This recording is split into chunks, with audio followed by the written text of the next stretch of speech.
MECQ status, liquorban kag curfew magapadayon tubtub sa bulan sang Hunyo. Naglabot sa 116 ang bago nga mga kaso sang COVID-19 sa Iloilo City kahapon Mayo 27. 25 ang new cases, 73 ang local transmission, 3 ang returning OFW kag isa ang apor. Sa sulod sang 2 ka adlaw, naglapaw sa 1 kagatos ang daily average case sang virus sa syudad. Para kay Mayor Jerry Treñas, hindi pa makitaan subong ang epekto matapos sa ginapatuman ang Modified Enhanced Community Quarantine, lakip ang border restriction. Gani nagsulat ini sa Interagency Task Force, agud hinyon ang pag-extend sang MECQ tubtub sa Hunyo 15. Well, ang border restrictions very effective, no? But at the same time, ang cases hindi ta pa ni makitaan kung nag-effective ang aton nga border restrictions or ang mga protocol sa MECQ kay nagsugod pa lang kita Domingo. So we have to wait siguro mga 15 days, no? That is the reason after the meeting of the COVID team this morning and discussing with the hospitals the present situation,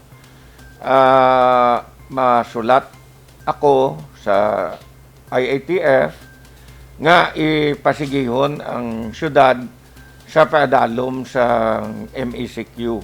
Magluwas sa MECQ, ginextend man sang alkalde ang pagpatuman sang curfew kag liquorban tubtub Hunyo 30. Madayon, sige yun pa na ang curfew ta. 10 to 4, so far daw ay man ta problema sa 10 to 4. Ang liquor ban, total liquor ban, ang ginaminsita nga total liquor ban, ay baligyaanay, gidyaanay. Nagalaom ang alkalde nga pinaagi sa sini nga mga tikang mapanubo ang COVID-19 cases sa Iloilo City.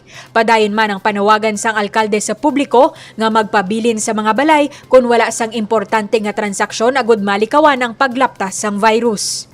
Divine Singh para sa Level Up Patrol.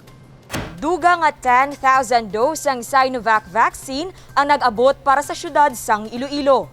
Dugang at 10,000 doses ang sinovac vaccine para sa Iloilo City ang nag-abot na kahapon nga adlaw sa Iloilo Airport. Ini matapos naghingyo si Mayor Jerry Treñas sa Department of Health kag Secretary Carlito Galvez Jr. sang dugang nga supply sang bakuna.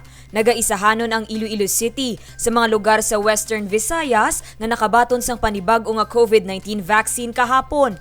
Ini ang pagagamiton sa vaccine rollout nga magasugod sa Lunes nga adlaw. Ang vaccines tanibala, ginpadalaan kita 10,000. So we will be able to use 5,000 kay first dose, second dose ni. Idungano na naton ang A2, A3, A4. So balaan nyo ang nakitaan ko, kinalan proteksyonan taman mga driver sa jeep, mga driver sa taxi, mga salesperson sa mga grocery, sa aton nga mga markets. Kinpatawag ko gani kay na si Maricel because we are also worried about the vendors in the markets, no? Mga sidewalk vendors. So we will do simultaneous vaccinations of all the sectors. Hopefully we will get more vaccines. Kag sige-sige na siya. As long as we have more vaccines, sige-sige na ang aton nga vaccination. Kag ang aton nga target gidya is we get more personnel. Pag-atesti nga ng Iloilo Convention Center bilang vaccination center sa Lunes, kapin 1,500 ka individual ang sarang maakomodar sa lugar. Sa tiun madugangan na ang mga vaccinators, magapatigayon sang dugang nga vaccination ang ICON kag Central Philippine University. Magluwas sa mga ini, ginatarget man sang lokal nga pamunuan ang pagbukas ng vaccination center sa Ateneodeiloilo kag University of San Agustin. Samtang, may panawagan naman ang alkalde sa publiko subo nga padayon ang pagsaka sang COVID-19 cases sa Iloilo City. May mensahe man siya sa mga nahadlok pa magpabakuna. Ang iban ay nagapati, no, and ay nagasunod sa mga health protocols because ay nagapati. Ang iban ay manggapati, amo na nga hindi sila magpabakuna. Ang iban gapati pero nakulbaan magpabakuna. I think first of all, we really have to understand that COVID is real. People die from COVID. madamo na kita nga kilala nga na taliwan bangod sa COVID, kinahanglan magsunod gid kita strictly sang health protocols, no? Kag ang isagid nga ginapangabay ko gid sa tanan, mapabakuna na kita. Dutay pa man lang ning aton nga mga bakuna, but we will try as much as possible to cover all sectors as we can cover, no? Sa datos sang City Epidemiology and Surveillance Unit, Mayo 23 sini nga tuig, may 64,548 ang yara sa listahan sang Priority Group A sa syudad. Naglabot naman sa 14,709 ang nabakunahan na sang first dose sang Sinovac vaccine, kag wala palabot diri ang mga nabakunahan gamit ang AstraZeneca. Dane Raffles para sa Level Up Patrol. Local Economic Enterprise Office ang nagpagwa sang schedule para sa mga nagapadulong sa merkado publiko sa syudad sang Iloilo. Bukas ang mga merkado publiko sa syudad sang Iloilo subong nga ginapatuman ang Modified Enhanced Community Quarantine. Apang may schedule nga gimpagwa ang Local Economic Enterprise Office nga dapat sundon sa mga nagapadulong diri. Ang tanan nga public market sa syudad ang nagabukas halin alas 4 sa kaagahon kag nagasarado alas 9 sa gabi. Bisan ang pag-deliver sa mga produkto ang may schedule man. Pareho sa Iloilo Terminal kag Central Market nga ang delivery time nagasugod alas 11 sa gabi tubtob alas 4 sa kaagahon. Ang mga protocols naton sa atong merkado dapat ara gid pirmi.